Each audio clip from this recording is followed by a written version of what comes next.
Welcome, ladies and gentlemen. Another episode of Hindsight. Today, unfortunately, we don't have good news to start off.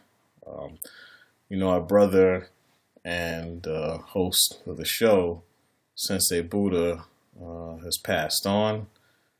And today we're going to take some time and say a few words, remember our brother, as he was, as we knew him, how the martial arts community knew him, and how us, well, being close friends knew him. We've got a special guest today. Sensei Tai is with us to talk about talk about the sensei and his and his impact. So I guess we'll just start off with Suave. How you doing, man? Brothers, what's going on? I'm good. Last time I said brothers, what's going on? We had we had the big butterfly slide ninja with us, called Sensei Buddha.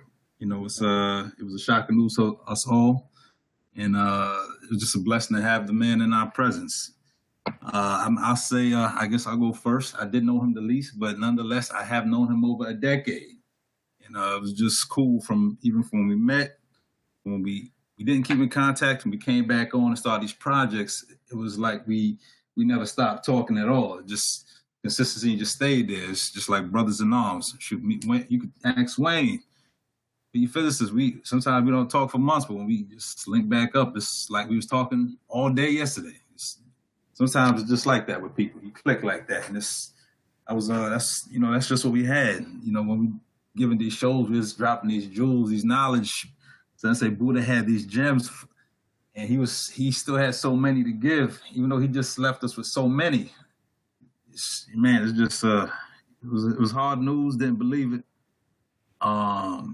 As the news came down the pipeline, and it started to become a non-belief to actual facts and just what it was. When it's your time to go, it's your time to go. But as Buddha would say, we don't want to just cherish in the life now that it's gone. We just gotta make it even more. Don't lose the opportunity that person had left for us to keep on with teachings that they were given, whatever task they had at hand, or whatever they was trying to accomplish. We're just gonna continue on with his positive messages here, and whatever we can do for Sensei Buddha.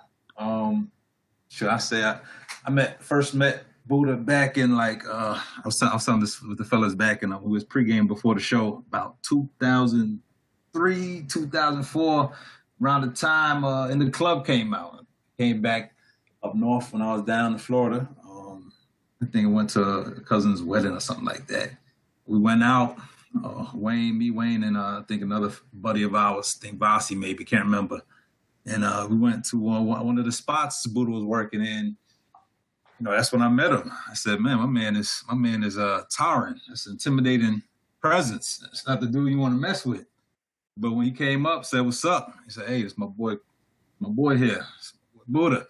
Like, okay, it was just the size, just the compassion, the soft spoken. It was like the gentle giant. When people said gentle giant, Sensei Buddha was 100% gentle giant. When you flip that switch, like we learned later on that night, when I saw later on that night, the aura came out. I was like, man, I didn't even see him pull it out the pocket. It looked like he had it like Wolverine in his forearm the whole night. That thing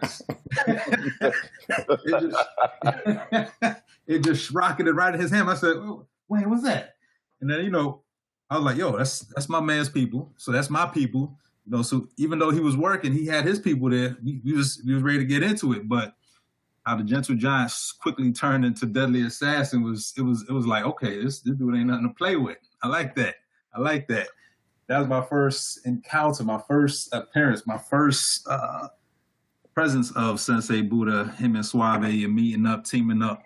And that was cool, man. And, he was doing his job, his profession, at that time, but he was still coming around. Fellas, how we doing? Y'all good? You need anything? This is so and so. You need anything? Hey, take care of these cats. It was always all good love. It was all good love. And then when we finally took a couple years back down to Florida, then we went back up north. We was at BB King's. They had some old school legends performing. Buddha said, "Hey, I'm working this event. I got y'all a table. You ain't got to worry about nothing." I don't know if you remember that, Beat Physicist. It was me, you, I think Voss, and my other homegirl. She came up. Yes, sir. We was on BB King's, and we, some Mos Def, Talib Kweli, Chuck D from Public Enemy. They had a little fashion show. It was a great time. It was a great time. And while he was handling stuff backstage, he still found time to come out, holler at us. Then we met up later on and just we did our thing. It was just Buddha was a true professional, kept it professional with what he was doing, but at the same time didn't forget about his people who he had in mind. So he was always aware of his surroundings, aware of everything that was going on, and was in control of what was going on, as far as what you can't control in certain environments and situations like that. And that's just me just seeing a piece of it. Brother Ty, I'm pretty sure he had even more than that. Being physicist, he got more than that from just what I seen to having been up there. And then, when we come to the show, we link back up, you got this project, and he's a little hesitant. And, on my end, I did a couple shows, been on the radio before, so I'm comfortable speaking. And I just basically, I said, yo, Sensei, you gotta, your voice is there. It's a good voice. It's a radio voice. It's something people want to hear. It's commanded, not overpowering, but it's soothing at the same time. People like that. Nah, Suave. Nah, it's not like that. I'm nervous. I said, hey, you don't got nothing to be nervous. You don't got to be nervous. You don't got to be nervous. I said, simple form, just how me, you, and B Physicist right here talking on the phone or doing a video chat. You comfortable, you cool, calm, collected, no issues, right? Yeah. What we're going to do is press the record button and just keep that flow of conversation going. And as our episodes went from the first ones, we had the babies in the background, a little choppy, to the ones where we still putting out, to still remember his presence. We just got better and better at it. And he got better and better at it. And I was like, man, my man sound like a natural. Should have been doing this a long time ago. Mm-hmm. Glad we got to jump on this project with him. It was a blessing to be on this project with him. And it was a rough one, real heartfelt. I'm not a person of many emotions, as you can ask anybody who know me. It's just not in me. But I was like, damn, I didn't expect that. That moved me a little bit, man. That was a good brother. He was a good dude, and he I think the one thing, even though I didn't see it, he spoke of it. And sometimes people speak, and you speak, and sometimes they just speaking some BS, some straight bullshit. And you just like, okay, you just speaking to make yourself look good, or you trying to make yourself sound good. But once the facts come out, you just full of shit. Mm-hmm. But his shit was so genuine, and he never came off like that. So I know he helped a lot of people. I know he always talked about Brother Ty here. He always talked about this other cat, Julio Ranchi. He always talked about the people he learned and he grinded and studied from. He always paid homage to where he came from. He never forgot where he came from to the path where he was trying to go. He always kept himself humble. And even in the show here, this is your baby. We're just here as your brother, supporting you, backing you up. And he just he was always still humble. Nah, this is us, brothers. This ain't me. I ain't doing this all alone. It was just real humbling experience to know the brother, and it was just sad to see the man, to hear that news of the man passing as it is. I mean, when they want to take us, it's our time to go. But it's just I still feel it was a little too soon. And he was just starting to get back on track, with his health and everything. And he was all in good. He was all moving in the right direction. It was all moving in the right direction. So, that's all Suave for now. I gotta say on Brother Buddha Sensei, Buddha. That's all I got. I'll pass it up to the next brother who want to speak on the great past legend we had here. Well, yeah, This is Tyrone. I met Brother Buddha back in 1989. He was introduced to me by another common buddy that we had at the time. He was like, "Yo, this is my man Dave the Brave, man. My man Dave. He came back from Texas. He's back in New York. He's a good brother." And we hit it off. And he became my best friend at the time, and we pushed the other dude out. You know, that's funny. He got dubbed, you know, and You gotta go. and you know, we always had an interest in martial arts, and I was doing something. I was studying Hapkido with a prominent Hapkido instructor here in New York City, and he was like, "Yo, I met this dude named Shaka Zulu," and I started laughing. I was like, "Shaka Zulu? You mean like the miniseries we was looking at?" I was like, "You bought?" He's like, "Nah, man, come check it out." So I went and I checked out what Master Zulu was doing at the McBurney YMCA, and I was like, "Wow!" So I quit the Hapkido school and went training with them. And man, that was such a great foundation. The way Master Zulu was teaching, and Buddha was just hungry, man, for the knowledge, and he just put in more work than everyone else. Because we started, he was a little bit ahead of me. We started about the same time, but the work that Buddha put in, man, it just caused him to just be head and shoulders among everyone else. He was definitely a good brother. He really took martial arts serious, and he liked to share with others. One of the good things about Buddha, a lot of people are pretty good at what they do, but they cannot really articulate what they do, and they can't really teach. Buddha had a unique teaching methodology. He had a knack for making the complex very simple. And now that I'm a martial arts instructor, my business is growing very well, but that's because of I adopted Buddha's teaching methodology. And it's like, Buddha had something called TDAC, TDAC. He was like, "Tyrone, you got to teach people technique. And then D, you got to give them drills based on those techniques so they could burn it into their muscle memory. But now that you do the drills, let's deal with the A, the applications. So techniques, drills, applications, but then you have to learn counters to that. How do you defend against it? If you're locked in, how do you get out?" We oftentimes talked about a key. He said a key opens a door and it closes a door. So once something is on you, you have to know how to get out of it. And then we used to joke. He's like, that's why in the kung fu movies the fight lasts about 10 hours because the guys know counters. So like, he said that's how you have to be, man, you know. And his teaching method, man, was just amazing. The brother had a really keen eye, man, for martial arts, and he was like the only person that Master Shaka Zulu gave a weapons diploma. He was particularly fascinated with Filipino martial arts, with the stick and knife fighting, but you know he had his own flavor to it, man, because he was always asking why. He kept a childlike mind because kids always ask why. He was always like asking, well, why? Not in a defiant way, but in an inquisitive way, because he wanted to learn and wanted to improve upon learning. And he just, that's all I have to say at this point.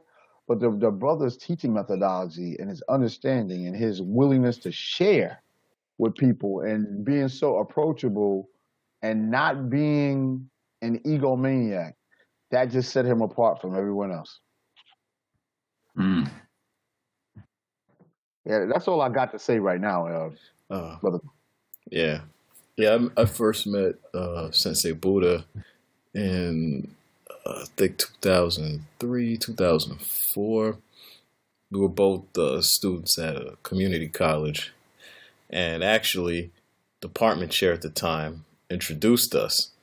Said, "Hey, this guy needs help in this thing, PowerPoint and some other things on the computer, some engineering things." And yeah, that's how I ended up meeting Buddha. And then I found out he was a martial artist.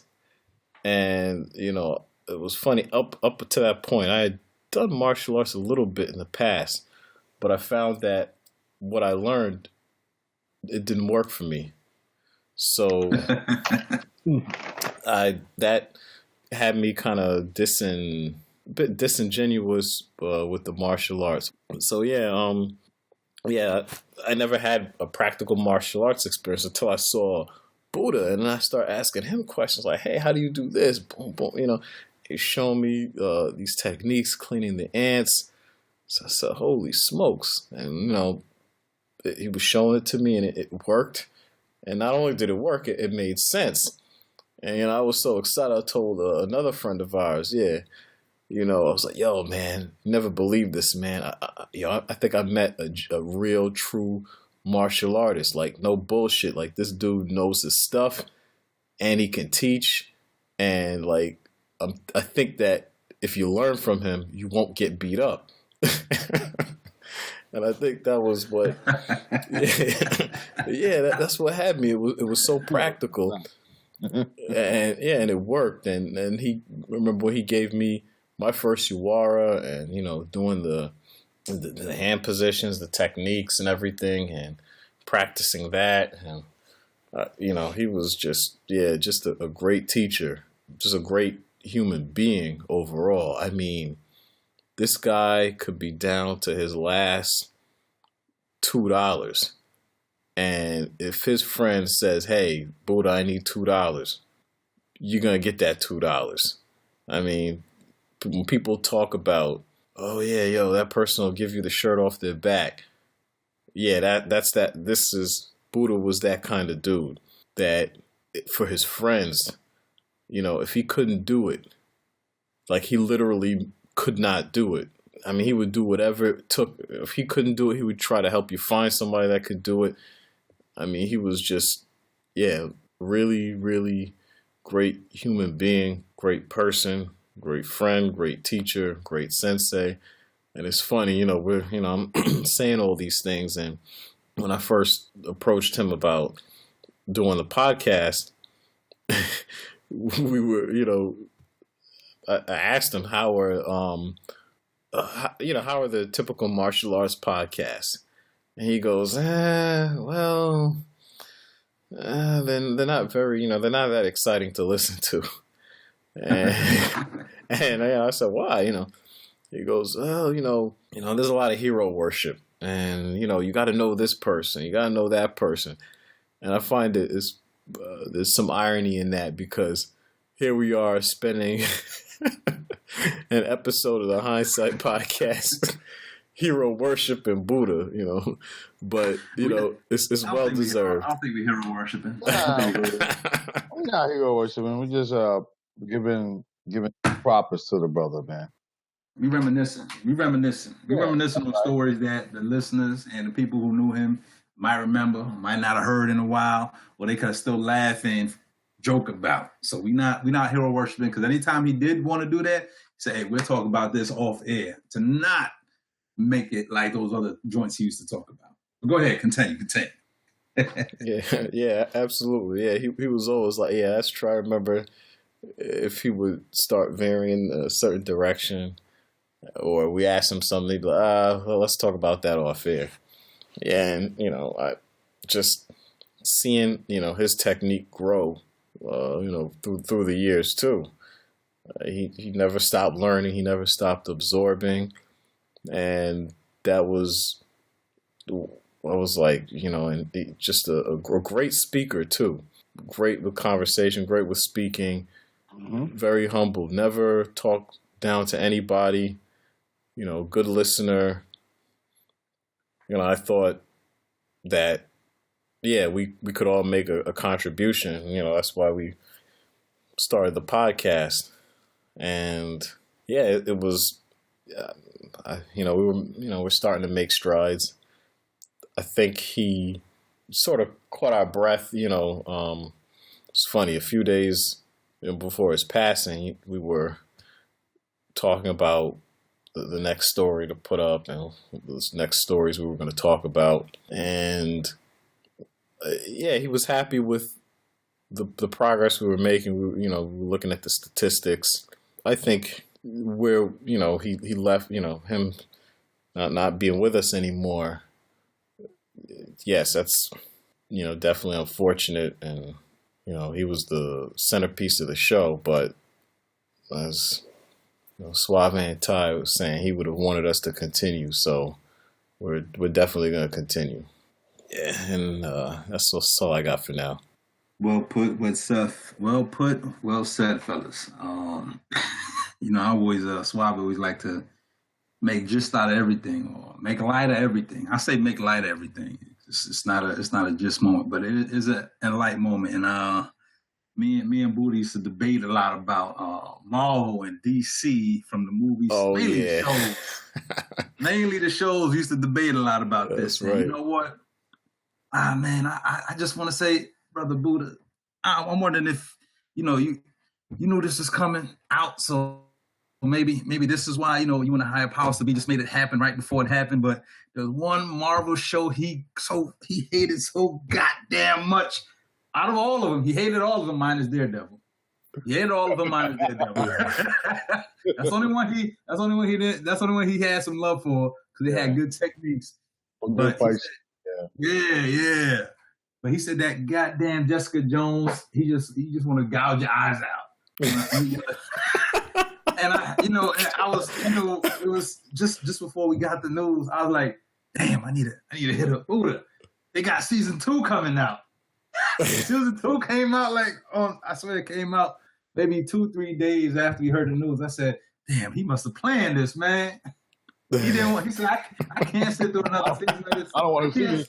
I don't want to see another season of this shit. I can't do it. I can't do it. Yeah. Oh man, that's just some light to the situation. That was something that we always debated on. He's that goddamn Jessica Jones. Oh man. I don't got much else, man. I ain't got much else, fellas. Yeah, that brother, he used to make me laugh because he would call me because I work a lot, I'm real busy, and he would call me with these like real sobering type calls, and he would be like, "Yo, Ty, we have to train. I just thought of a new technique." Now I don't know if you looked at all of those old videos, but I've been getting my ass kicked many years by. So I was like, nah, man, I can't make it. I mean, call Julio. But, yeah, he was like, man, he was always really thinking about technique. And it was funny because he'd be like, he would come over to the house and be with my family. He always want to go to the side to train. I'm like, Buddha, can we just chill? Can we look at the TV? Can we just make his mark or whatever we were drinking? And I'm like, come on, man, chill, man. And he was like, yo, Ty, it was on my mind. We just got to practice it now. The brother, he liked to train, man. He liked to share his information. And he really felt as a black belt and as a martial arts instructor, you have a duty to the people.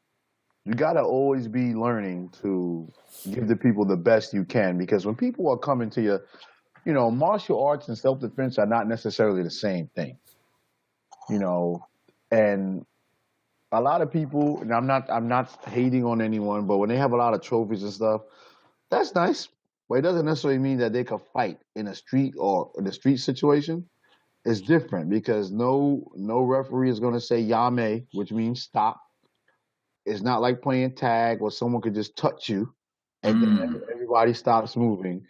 And he wanted people to really understand the difference. Because if you could do that, you have a good foundation, but that's not the edifice in and of itself. And he was real, he would still talk to me a lot about, look, man, when it goes down, certain things happen.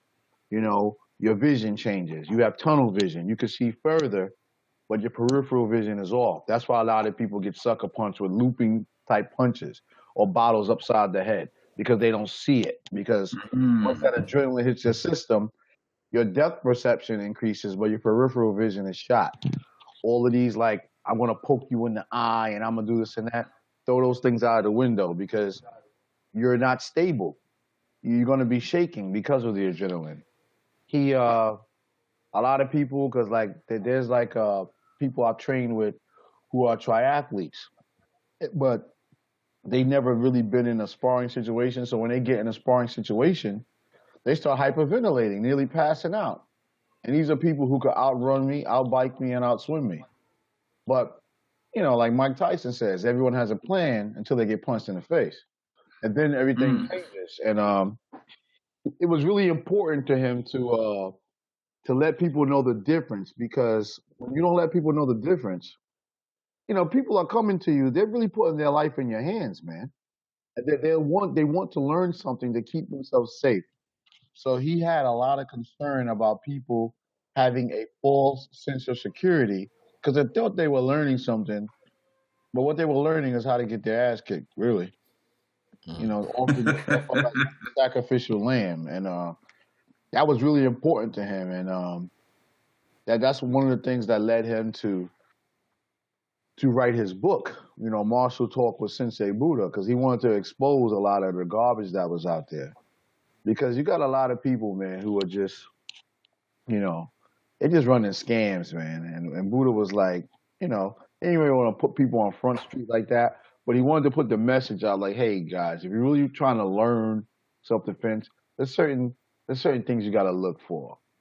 Like, he didn't want to say this because he didn't want it to sound self-serving, but, Buddha did executive protection and bodyguard work for celebrities. He was a doorman, basically a bouncer at several locations where you had to put in real world work. So he knows what was efficient and what works, And a lot of people who are teaching self-defense, they don't have that. So he was like, look, you need someone who had to get their hands dirty, bouncers, bodyguards, law enforcement, things like that. Because if you're looking for a self-defense instructor and they don't really have that type of experience, I don't know, man. You want someone that has experience, not someone that's going to give you theory. So martial arts is a science. So just like Brother Dwayne, he's a scientist, he's a mathematician. So we want people, who have the hard facts, not people who have a theory that's not tested, that's not proven. He used to talk about, because he was an aspiring mathematician as well, and we used to talk about the scientific method. He would observe things, he would experiment. First he would observe things, he would like, maybe this will work. He would have his hypothesis, he would test it, and then he would report it like, yo, this is what's happening. The brother was a genius, man. And yeah, I'm gonna chill with that because I don't want it to sound like hero worship, but I just want to let the listeners know the value that he was bringing to the table. You don't really meet too many people who are genuine and who are truly qualified to teach self-defense, and he was. Facts.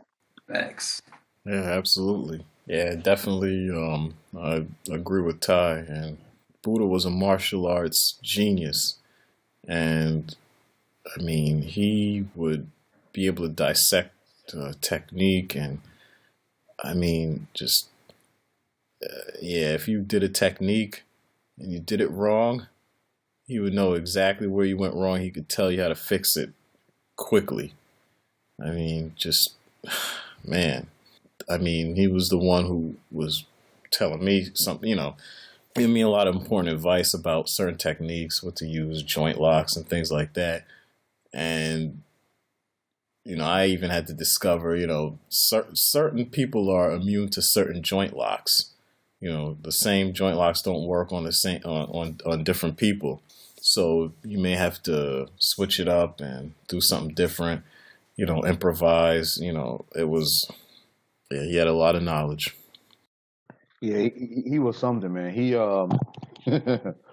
we used to laugh a lot about I'm trying to be, I want to be careful because I don't want to be disrespectful, but some martial arts, when it comes to joint locking, they extend their hand like, hey, grab my wrist, let's see what happens, and it doesn't go down like that. You're not gonna deal with this. I mean, you can't just walk up somewhere. I take the A train. Pull my finger. Exactly. I'm gonna slap you with the white glove. Put your hand out. It's not. It's not going down like that. And just like to speak to your point, brother Dwayne, with the joint locks, some people are immune to joint locks. So first of all, nothing happens without hitting people first. Like even the founder of Aikido, Osensei Morihei Uyeshiba, said Aikido is 70% atemi, which means striking. You gotta soften people up. These are things that we used to always hear from legends like Grandmaster Moses Powell. You gotta touch these people up first, then you can do your finish him. Your joint lock. You gotta work for that. Oh boy. You gotta have your karate, your Thai boxing, your boxing, whatever you have to tag this joker up. Now you can start snatching them. And then, just like you said, certain locks don't work. So he was very good at teaching a lock flow, a progression. So, oh, this is not working. He ain't going down. So move to this and that. But in between, you're touching them up. Because something he used to tell me is like when we're setting people up, it's like you're breaking them down. And if you could picture this, instead of throwing someone off of a roof, you're throwing them downstairs. Like if you guys ever been down the Bronx, at certain places like in the South Bronx, man, you got these stairs that go on forever. Like, 'cause the Bronx is nothing but a bunch of damn hills anyway. So you have these really long, somewhat steep staircases, carved into the street. And man, he said instead of throwing someone off the roof, throw them down the steps. Meaning, don't try to just get that one thing. Make them suffer all the way down. But you gotta hit them. And this is something that a lot of people are not teaching. A lot of people they learn this new quote unquote trick and they think they got it like that. It ain't gonna rock like that, man. The average something that he and I used to talk about a lot, the average person who takes a boxing course can kick the average black belt's ass.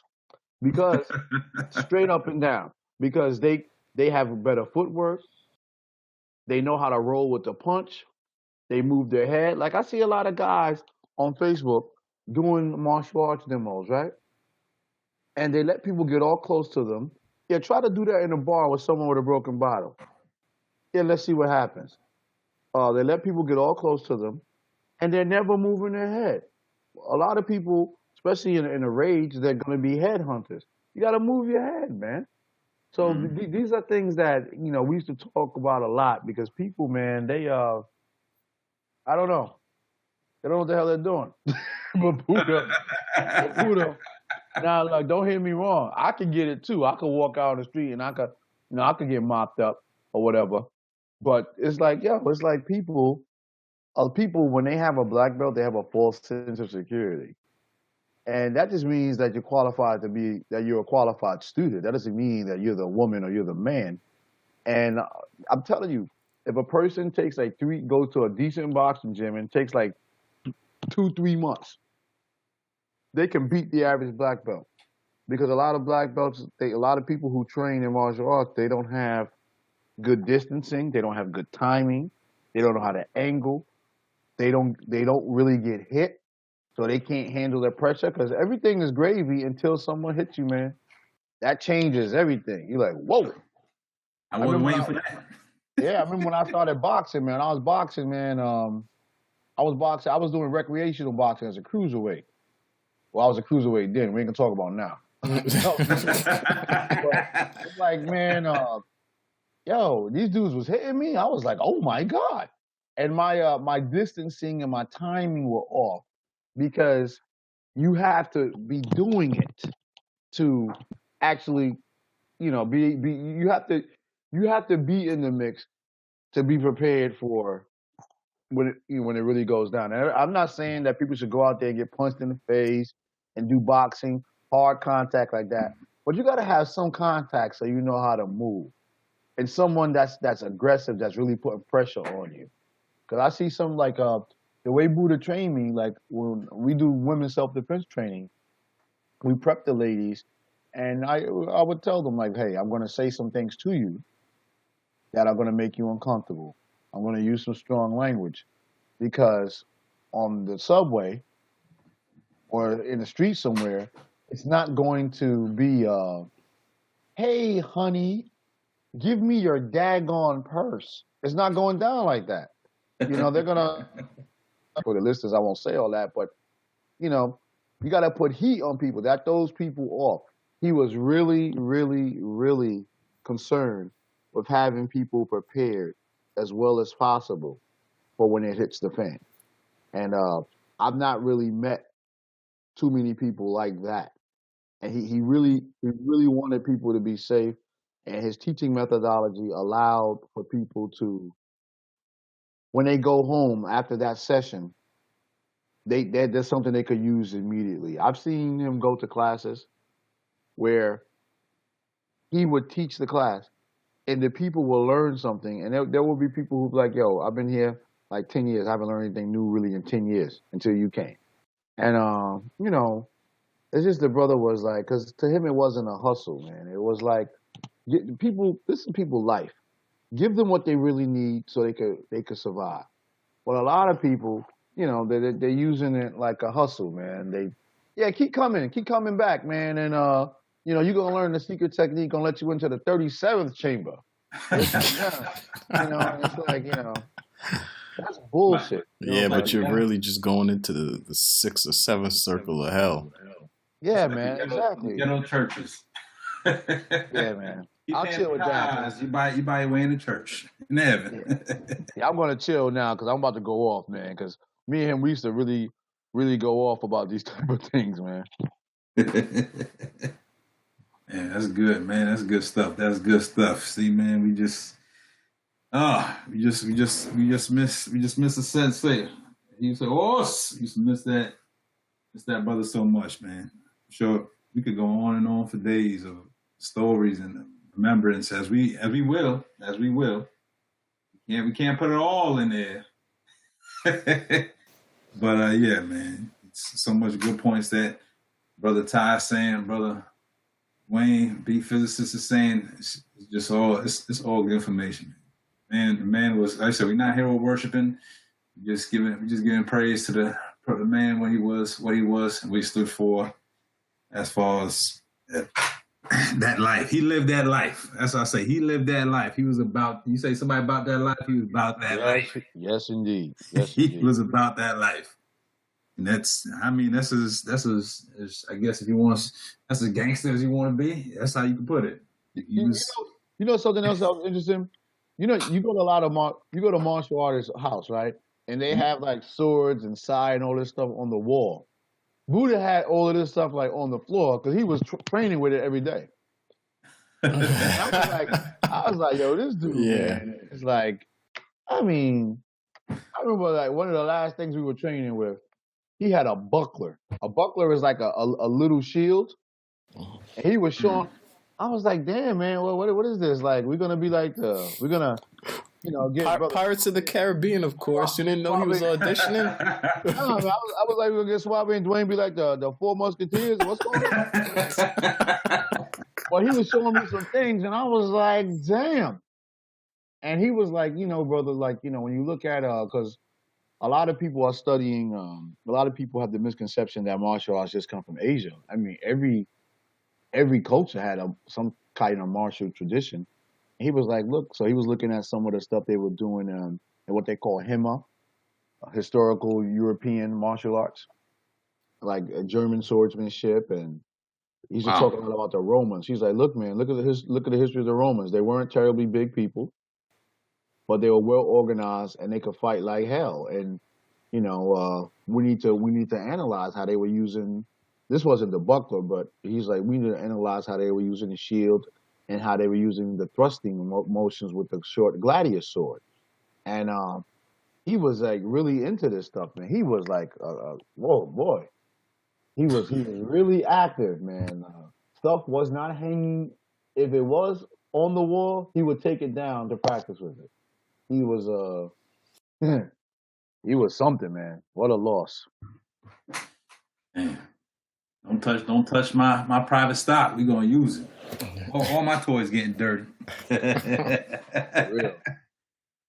Yeah. For real. Very generous brother, man. In all things, like Dwayne said. He would, cause like, I remember like in Superstorm Sandy, I had a total wipeout. And the brother would be like, yo, man, you need something. And he didn't really have it at the time himself, but he would truly, like Brother Dwayne said, some people say, I'll give you, this person would give you a shirt off his back. He would, man. He was very generous. He was always like that. When I first met him, he was making a lot more money than a lot of us were when I first met him. And, he would do overtime. He would come on a block. Hey, fellas, I got a little son. Just sit on the block. Let's go. He would take like 10 people to the movies. Who does that? That was back then. He was like 21 years old. The brother was always very generous, man. And, brothers in the movies, brothers want to eat too. So he was like, the brother was just always very generous. And he liked to see people happy. He liked to entertain people. It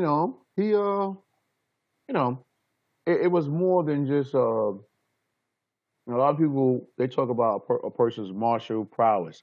The brother was just a good dude, man, all the way around. That's been my man. I mean, like what, 30 years almost. And yeah, man, he was just very generous, very, very loving. Wow, they don't really make him like that too often anymore. Good brother, man. Good brother. I miss him dearly. Mm. Yeah, definitely. Yeah, Buddha's the dude that you got to fist fight for the check at a restaurant because he was that dude that he's picking up the tab. You know what I mean? And you got to really fight him like, hey, look, no, man, I got this. He was that generous. And yeah, I echo those sentiments. It's sad to see him go, but as even he would say, let's bury the man and continue the plan. So we're gonna continue this podcast, and we're gonna try to do it in the vision that we originally set out to do it. Plus some more. We're gonna have some more content. We're gonna do it the way Buddha would have intended to do it. We'll know that. If we do something, we put out a story or we do some analysis or some critique, and brother, Ty reaches out and says, "Hey, man, we can't use that. Don't put that up there. Take it down or whatever." You better believe it's coming down if it wasn't consistent with how he wanted to move, in terms of martial arts and teaching and what have you. So we're gonna continue to put out content. And we're going to keep in touch with you folks, keep you up to speed. Forward to us, continuing with the plan. And that's the best way we can honor the brother. And, let's go forward. Well, yeah, your brother said it. That's it. Continue with the plan. R.I.P. to the sensei, horse. And keep it moving. Yeah. Rest in peace, rest in power, all that, fly stuff. Horse. Horse.